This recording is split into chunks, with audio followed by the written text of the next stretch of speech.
ओम गुरुवे नमः. सुगवेच्या सर्व सदस्यांना माझे आशीर्वाद.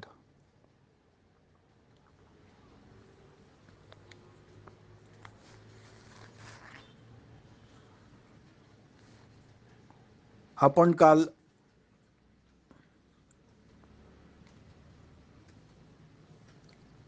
तेराव्या ओवीमध्ये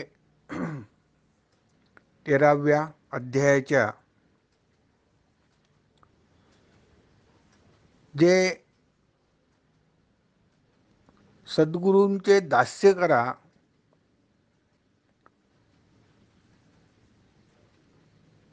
असे जे सांगितले आहे मुकुंदराजांनी, ग्रंथकारांनी, त्याविषयी बरीच आणि मुक्तपणे चर्चा केली.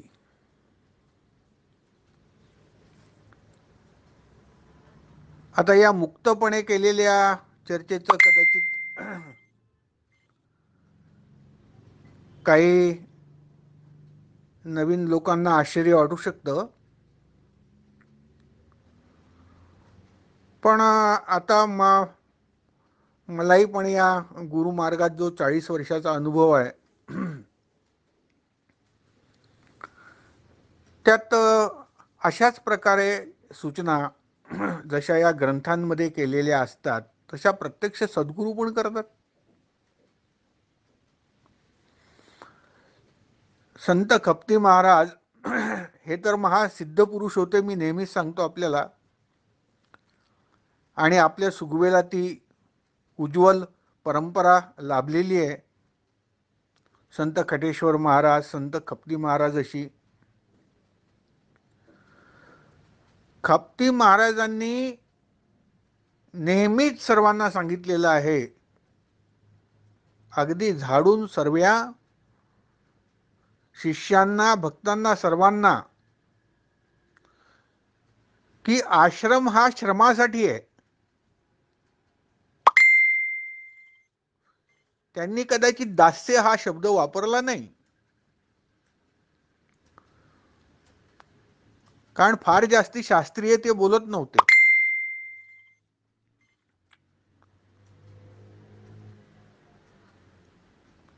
पण त्यांना देखील अभिप्रेत हेच होतं की तुम्ही इथे आश्रमात आल्यानंतर दिवसभरामध्ये 3 ड्रेस बदलवू नका. नट्टा पट्टा थट्टा काय ते तुमचं सगळं करण्यामध्ये वेळ वाया घालवू नका. महत्वाचं जे आहे ते गुरुची सेवा करायची आहे. महत्व हे गुरुच्या सेवेला आहे. आणि सेवा करायची म्हणजे शरीराने श्रम करायचे आहेत, तन मन धनानी करायचे आहेत. कोणी बौद्धिकरित्या श्रम करतं, कोणी शरीराने करतं. कुठल्याही प्रकारे श्रमच करायचे. आश्रमात बसायसाठी आणि गप्पा मारायसाठी आणि तिकडल्या जे आहे चर्चा करण्यासाठी नाही आहे असं आम्हाला सांगायचे. स्वतः संत खप्ती महाराज सांगायचे. तुम्ही विचारा कोणालाही, जुन्या लोकांना, आश्रम हा श्रमासाठी आहे सांगायचे. आणि आणखी बऱ्याच गोष्टी सांगायचे महाराज. आता काळ बदललाय. हो, संत खप्ती महाराज कशाला, संत नाना महाराज तराणेकर देखील सर्वांना नाही पण त्या विशेष व्यक्तींना सांगायचे. मला त्यांनी काय सांगितलं हे मी तुम्हाला सांगू नाही शकत, पण मलाही त्यांनी विशेष सेवा एक सांगितली होती.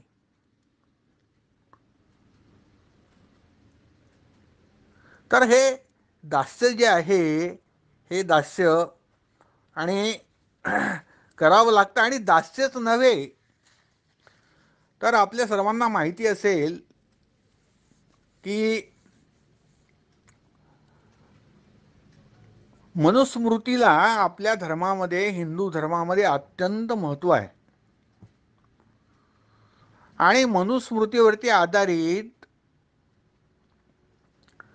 आपण कसं जगावं, कसा आपला धर्म असावा, कसं आपली जे आहे वागणूक दिवसभराची असावी, कसं आपलं दैनंदिन दिनश्चर्या असावी, यावरती उत्कृष्ट मार्गदर्शन मनु ऋषींनी केलेलं आहे. त्यावर एक आचार्य विनोबा भावे यांचं मनुशासनम म्हणून एक पुस्तक आहे.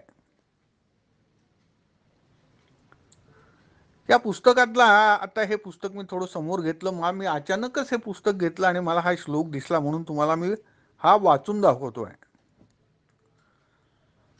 समाप्ते शरीरस्य यस्तु शुश्रूषते गुरुम स गच्छत्यंजसा विप्राह ब्राह्मणः सद्म शाश्वतम, असा हा श्लोक आहे. या श्लोकाचा अर्थ पण दिला आहे. मला तर काही, मी तसा असंस्कृतच आहे, मला कळत नाही एवढं संस्कृत, पण इथे अर्थ दिला आहे आपल्या मराठीमध्ये आचार्य विनोबा भावेंनी. तो अर्थ असा आहे की जोपर्यंत गुरुचा देह पडत नाही तोपर्यंत गुरुची शुश्रूषा करा. सेवा नव्हे, शुश्रूषा सांगितला. सेवा आणि शुश्रूषा, ही शुश्रूषा म्हणजे अगदी व्यक्तिगत सेवा, परिचर्या. जसं आपलं नर्स असते, ती शुश्रूषा करते, रोग्याला औषध देते, त्याचे हातपाय पुसून देते, त्याला काय जे जे काही त्याचं दैनंदिन आहे करण्यासारखं, जो तो स्वतः करू शकत नाही तो रोगी, ती नर्स त्याचं सगळं करून देते आईसारखं. आणि हा शब्द स्वतः मनुस्वामींनी किंवा मनु ऋषींनी वापरलेला आहे की तुम्हाला शुश्रूषा करायची आहे गुरुची. मित्र नुसतं आपलं गुरुसेवा गुरुसेवा बोलतो, तर तुम्हाला व्यक्तिगत सेवा करायची आहे, अशी आज्ञा आहे. ही धर्माज्ञा आहे. मनुस्मृती ही हिंदूंची धर्माज्ञा आहे. त्यामुळे यांनी जे लिहिलेलं आहे, जे ऋषीमुनी लिहितात, जे साधू संत लिहितात, जे आचार्य लिहितात, ते काय विनाकारण लिहित नाही. हे पूर्वापार हजारो लाखो वर्षापासून या भारत भूमीमध्ये हा जो धर्म चालत आला आहे, हिंदू धर्म, त्याच्या ज्या परंपरा आहे आणि त्याला विशेष कारण आहेत.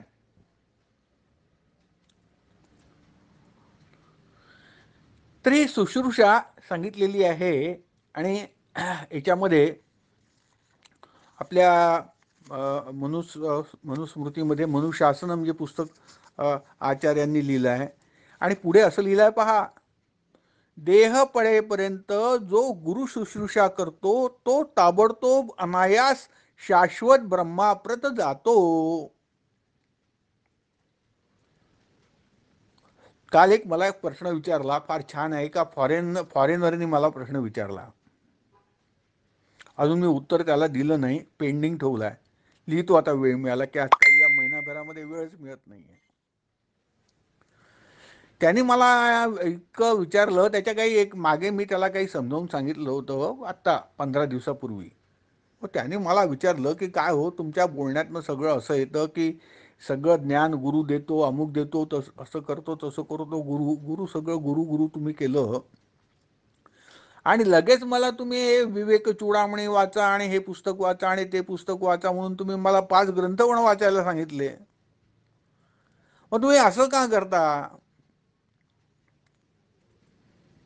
जर ग्रंथच वाचायचे असेल तर गुरुसेवा कशाला करू आणि गुरु गुरु कशाला करू? आणि गुरुच जर सेवा करून जर मला ज्ञान होणार असेल तर मी ग्रंथ ग्रंथ कशाला करत बसू? मी येतो ना तिथे इंडियामध्ये तुमची सेवा करायला. असं त्यांनी मला लिहिलेलं आहे. मी तुम्हाला काय उत्तर दिलं की तुम्हाला सांगेन काय उत्तर दिलं तर. असो, तर इथे पहा की या धर्माज्ञा जी आहे, मनुस्मृती किंवा अनुशासन ही धर्माज्ञा आहे, धर्माची आज्ञा आहे. काय आज्ञा आहे की तुम्ही एक वेळ वाचलं नाही तर हरकत नाही, तुम्ही शास्त्र वाचली नाही तरी हरकत नाही. असं कुठे लिहिलेलं नाही त्यांनी की तुम्ही हो तुम्ही ब्रह्माप्रत जाल पण तुम्हाला शास्त्र मात्र वाचावं लागतील, असं नाही सांगितलं. मग ते गुरुनी तुम्हाला जर शास्त्र वाचायला सांगितली तर गोष्ट वेगळी, पण तुम्ही जे शास्त्राचा अभ्यास करता तो प्राथमिक नाही, प्राथमिक जो आहे तो प्रायमरी नाही आहे, it is a secondary. So what is primary? The primary thing is service to guru. गुरुची शुश्रूषा हे प्राईम आहे. तुम्हाला त्या गुरुची सेवा करीत असताना जर तुम्हाला गुरुनी आज्ञा केली की नाही तुम्ही हे पुस्तक वाचा, तुम्ही गुरुच्या आश्रमात आहात, सर्व सेवा करता आहात, शरीराने करता आहात, तनाने मनाने धनाने सर्व सेवा करत असताना गुरुनी सांगितलं काही वाचा, वाचायला पाहिजे. आणि सांगितलं काहीच नका वाचू. खपते बाबा सांगायचे लोकांना काय गरज नाही करायची, मी आहो ना, तुम्ही कशाला घाबरता, मी देतो ना ज्ञान तुम्हाला.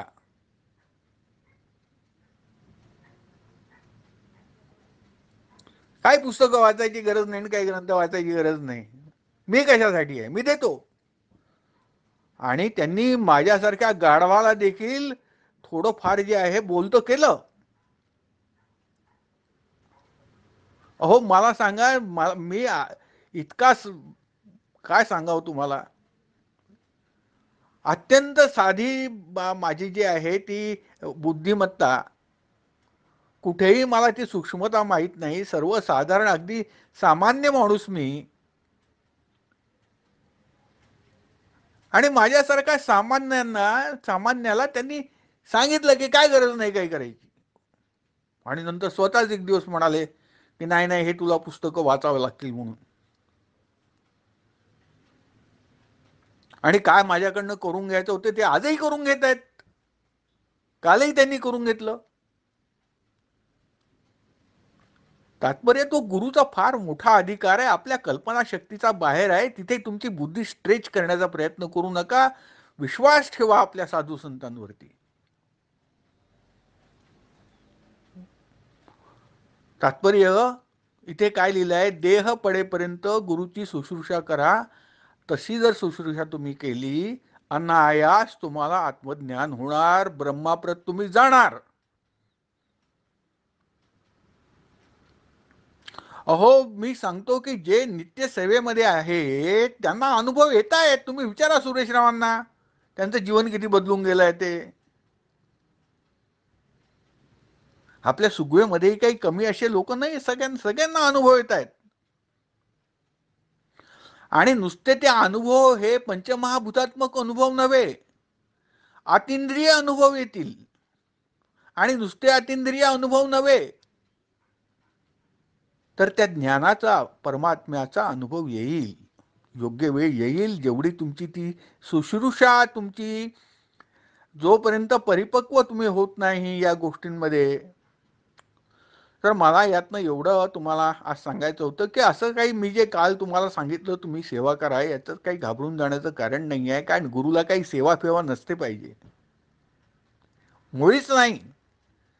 हा जर कोणाचा भ्रम असेल की नाही नाही अहो त्या गुरुला तर आमच्याकडनं पाय चेपून घ्यायचे आहेत, आमचं डोकं दाबून घ्यायचं आहे, त्या गुरुला तर आणखी जे आहे आमच्याकडनं काय आमचा पैशावर त्याचा डोळा आहे, हा चूक आहे. ते काही कशावर डोळा फोळा नाही राहत. शी, त्या गुरुसाठी ती घाण आहे, सगळी कचरा आहे, वमन वत आहे. गुरुसाठी जेवढी घाणेरडी ओकारी असते ना, ज्याची केळस करतो आपण, तेवढाच गुरु तुमच्या पैशाची केळस करतो, हे निश्चित आहे. पण त्याचं बाह्य तुम्हाला दाखवायचं रूप वेगळं असतं. कदाचित तो तुम्हाला सांगेल अरे मी अडचणीत आहे मला द्या, त्याच्या त्या परीक्षा असतात, त्याचं ते काय असतं त्याचं त्याला कळतं, त्याला त्या आज्ञा असतात भगवंताच्या, की तुमच्याकडनं काही त्याचं टेस्टिंग करून घ्यायचं असतं. बरोबर तुम्ही पकडल्या जाता, तुमची वृत्ती बरोबर गुरुला कळत असते. तुम्ही काय कुठे कसा विचार करता आहात ते जर गुरुला नाही कळालं तर त्या गुरुच नाही होतो. 10,000 शिष्य का गुरुचे असे ना, प्रत्येकाचं डोकं काय आणि कसं चालतंय बरोबर कळतं गुरुला. आणि म्हणून मला एवढंच म्हणायचं आहे की हे जे सगळे साधू संत सांगून राहिले आणि इथे जे सेवा लिहिलेली आहे गुरुची ती करायला पाहिजे, शुश्रूषा करायला पाहिजे. आणि इथे मग ते असं उत्तर द्यायला नको. गुरुजी सांगितलं, अरे बाबा तू एक काम कर बरं, तुम्ही गुरुच्या आश्रमात, आणि गुरुला सांगितलं की जरा थोडंसं कोणीच नाही आज स्वयंपाक करायसाठी, जरा असं करता का, माझ्यासाठी जरा कुकर ठेवून वरण भात करून देता का. मग त्या शिष्याने उत्तर दिलं, फार विद्वान शिष्य होता तो. त्यांनी उत्तर असं दिलं की नाही नाही गुरुजी, अहो माझ्या बायकोला 3 दिवस शिवायचं नसतं तर मी हॉटेलमध्ये जाऊन खातो, पण मी माझ्या हाताने कधी केलेलं नाही आहे, मला सवयच नाही आहे. नाही तर मग माझी घरी आई असली की करून देते, नाही तर मग माझं आणखी कोणी करून देतं, नाही तर शेजारीण करून देते. मी नाही स्वयंपाक घरात कधी गेलो आणि स्वतःच्या हाताने, मग तुमच्यासाठी कसं काय करून देणार आहे मी. नाही बुवा माझ्यासाठी जमणार, हे सुरेश रावांना सांगा, ते करतील. तर असं ते विद्वत्ता जर तुमची असली तर तुम्हाला त्याचे फळं जे आहे ती तुम्ही, हे जे तुमची चिकित्सा काय म्हणतात शुश्रूषा आहे गुरुची, त्याच्या अर्थातच तुम्हाला ते फळं मिळणार आहेत, थांबणार नाहीत ते. त्या उलट मी तुम्हाला म्हणजे मी माझी काय, जेव्हा जेव्हा मी माझ्यावरनं उदाहरणं देतो तेव्हा माझी खूप स्तुतीभीती काही करत नसतो. मी फार सामान्य माणूस आहे. मी सामान्य असताना कसं काय मला हे जमू शकलं हे मलाही आश्चर्य वाटतं. पण मी काय केलं तुम्हाला हे जे सांगतो ते तुम्ही तसं करा म्हणून सांगत नाही, काय योग्य आहे ते तुम्हाला समजावं म्हणून सांगतो. तुम्हाला काय करायचं तुम्ही करा. मी आता जो तुमच्या समोर प्रवचन करतो आहे, तुम्ही तुमच्या समोर काय ध्येय ठेवला आहे की मला ज्ञान प्राप्ती करून घ्यायची आहे, की मला आईन्स्टाईन व्हायचं आहे, मला का मला धीरूभाई अंबानी व्हायचं आहे, का मला रॉकफेलर व्हायचं आहे, मला फोर्ड व्हायचं आहे, तुमच्या काय काय तुमच्या समोर स्वप्न आहे ते तुम्ही करा. नाही नाही मला ज्ञानप्राप्ती करून घ्यायची ते तुम्ही करा. माझं जे कर्तव्य हे शास्त्राचं निरूपण करण्याचं जे माझं कर्तव्य आहे, माझ्या गुरुची आज्ञा आहे ती मी करतो आहे. मला सांगितलं खपती महाराजांनी, माझं कार्य तुम्ही पुढे सुरू ठेवा, स्पष्ट आज्ञा आहे 1997 मध्ये. हो, मृत्यूच्या 6 वर्षापासून त्यांनी ग्रूम केलं मला. मृत्यूच्या खपती बाबांनी जेव्हा समाधी घेतली त्याच्या 6 वर्ष आधीपासून ही ग्रूम मी,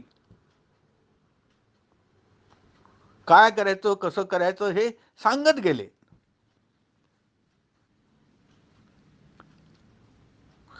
मी एक उदाहरण देतो. एकदा खपती महाराज माझ्या घरी आले, अगदी नवीन नवीनच तेव्हा खपती बाबांची आणि आमची हे झाली होती. बाबांनी दर्शन सर्वप्रथम दिलं होतं महाराजांचं पुण्यदर्शन, आणि लवकरच वेळ अशी आली की महाराज आमच्या घरी आले, थांबले, महिनाभर घरीच होते. आणि एकदा काय झालं होतं की माझी बायको कुठे बाहेर गेली होती, नातेवाईकांकडे किंवा काही कामासाठी वगैरे, आणि तेवढ्यात महाराज आले. आणि आले म्हणजे काय, त्यांच्याबरोबर 5-6 लोक त्या गाडीमध्ये बसून आले. आणि आले, आणि मठातले पण लोक होते, आश्रमातले लोक होते. तर ते आले तर आले, त्यांच्या मागे आणखी 10-15 फार हे झाले. महाराज जे आहेत ते फार आवडते होते, लोक फार प्रेम करायचे महाराजांवरती. 10-15 लोक. अरे विचित्रच घडलं हो त्या दिवशी. म्हणजे 22-23 लोक ऍट ए टाइम घरामध्ये.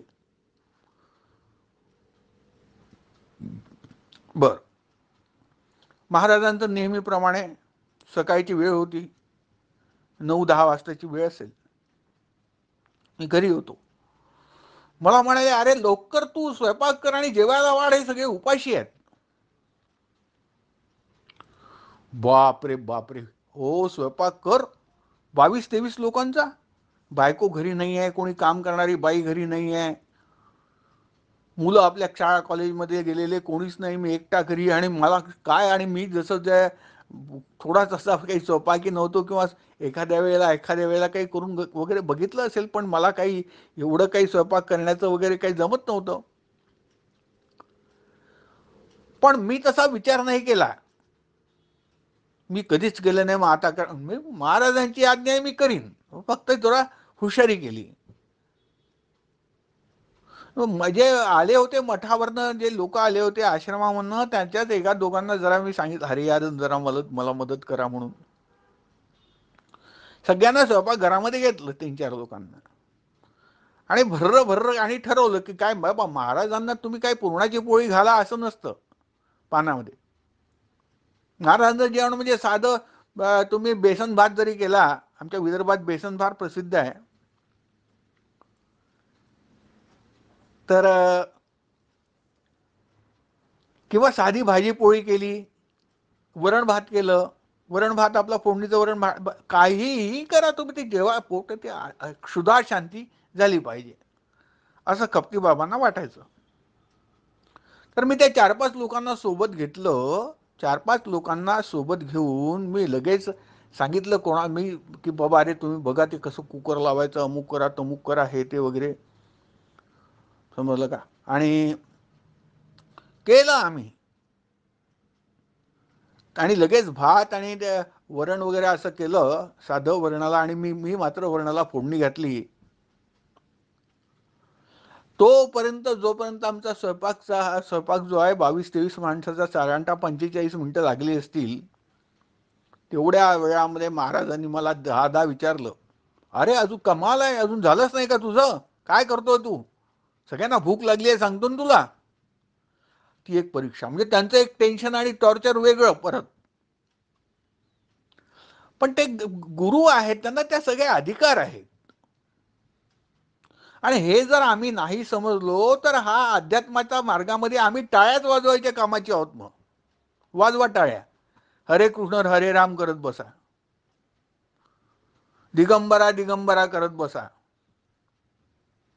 गणपती बाप्पा मोरया करत बसा, नाही तर मग या देवी सर्व भूतेषु म्हणत जा स्तोत्र. पण तुम्हाला खरा देव कळणारच नाही. तुम्हाला एको देवा सर्व भूतेषु गुढा आयुष्यात कळणार नाही. हा जन्म साला व्यर्थ जाईल तुमचा, सॉरी पण हा जन्म व्यर्थ जाईल. किमान देवबीव तुम्हाला कधी कळणार, आणि जर कळायचं असेल तुम्हाला तर तो काही नान्यपंथा विद्यते लोके, तो गुरुचाच मार्ग आहे, तो गुरुचा एकाधिकारच आहे. म्हणजे मी तुम्हाला सांगतो की त्याच याच्यामध्ये मनुशासनामध्ये जे ब्राह्मण आहेत, ब्राह्मण म्हणजे आता काही त्या जन्माने तुम्ही ब्राह्मण आहात का नाही त्याचं काही मोठं कौतुक राहिलं नाहीये. ब्राह्मण म्हणजे जो सुशिक्षित आहे, चांगल्या विचारांचा आहे, घरी चांगली वळणं आहेत, चांगले संस्कार आहेत, त्याला आपण सध्या ब्राह्मण म्हणू. नाही तर विनाकारणाचं लोक आता त्या यालाच काय म्हणतात त्याला, मनु ऋषींनाच जातीवादी आणि मलाही जातीवादी ठरवले. तर मला असं ब्राह्मण वगैरे म्हणायचं नाही. ब्राह्मण इन द सेन्स विप्र, विद्वान, हुशार, स्वच्छता राखणारा, संस्कारी.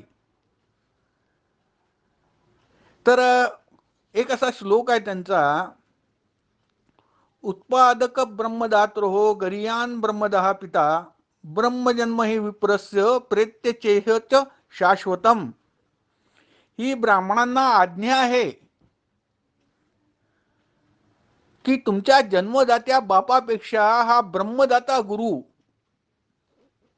हा अत्यंत श्रेष्ठ आहे. म्हणजे जशी तुम्ही त्वमेव माता च पिता त्वमेव जे आहे ते माता पिता वगैरे काही नाही, त्यापेक्षाही हा गुरु श्रेष्ठ आहे. आणि याचं विनोबा भावेंनी असं भाषांतर केलेलं आहे की जन्मदाता आणि ब्रह्मदाता गुरु, सर्व गुरु नाही बरं का, टाळ्या वाजवणारे गुरु नाही सांगितलंय. ब्रह्मदाता, तुम्हाला ब्रह्मज्ञान देणारा, आत्मज्ञान देणारा, तुम्हाला अपरोक्ष अनुभूती करून देणारा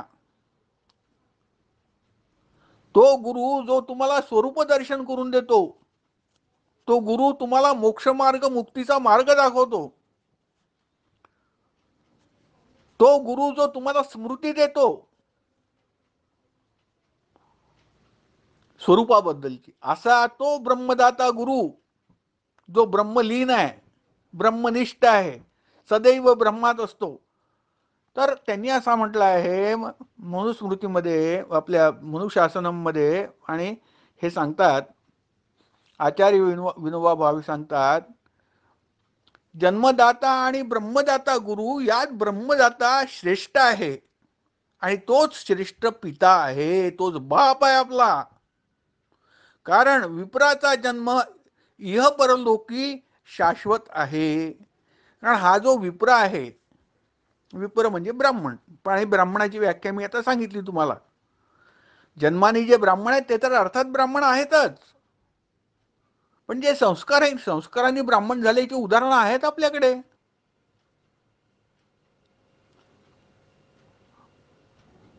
हो, तो वाल्मिकी ज्यांनी रामायण लिहिलं ते संस्काराने ब्राह्मण झाला.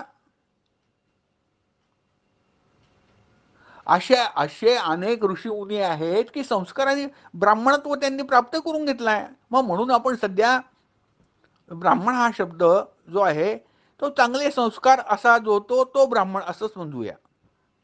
म्हणजे त्यात जातीयवाद वगैरे असं काय भानगड बावटपणा राहणार नाही.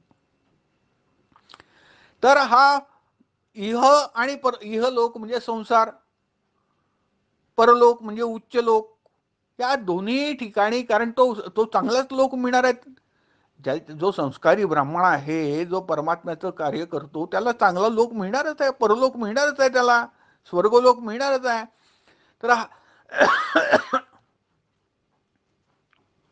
तर त्या ब्राह्मणासाठी त्याच्या बापापेक्षा, त्याच्या वडिलांपेक्षा हा ब्रह्मदाता गुरु हा श्रेष्ठ आहे, वंदनीय आहे.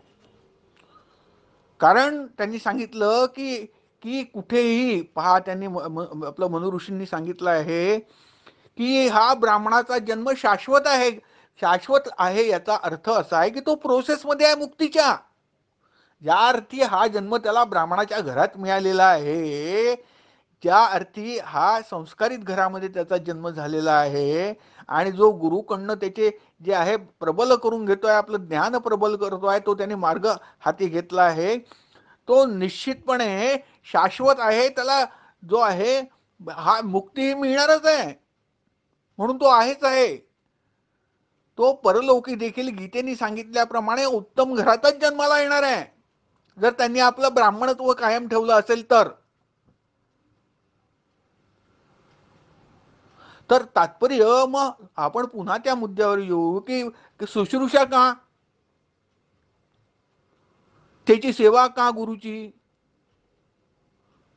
कारण आई बापाची सेवा करणे हा धर्म आहे. मग आई बापाचा बाप आहे तो गुरु, तो एका जन्माचा बाप नाही आहे, एका जन्माची माता नाही आहे. हो, त्यांनी तुम्हाला गुरु मंत्र दिला, तो बांधले, तुम्ही काय बांधल्या गेले, तोच बांधल्या गेला. अहो, तो गुरु बांधल्या गेला आहे. तुम्हाला जोपर्यंत मुक्ती मिळत नाही त्याला समाधान नाही.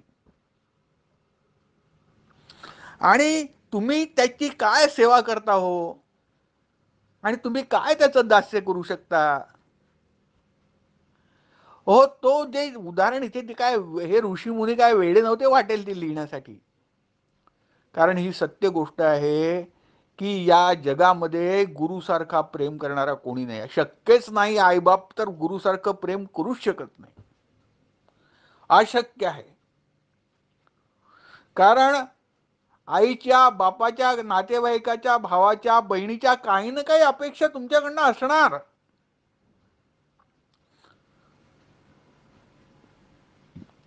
त्यांच्या प्रेमामध्ये अपेक्षेचं अंश आहे. किमान त्यांना स्वतःसाठी नाही, पण त्यांनी तुमच्यासाठीच तुम्ही असं करावं अशी त्यांची इच्छा आहे. अहो, गुरुची काही इच्छाच नाही.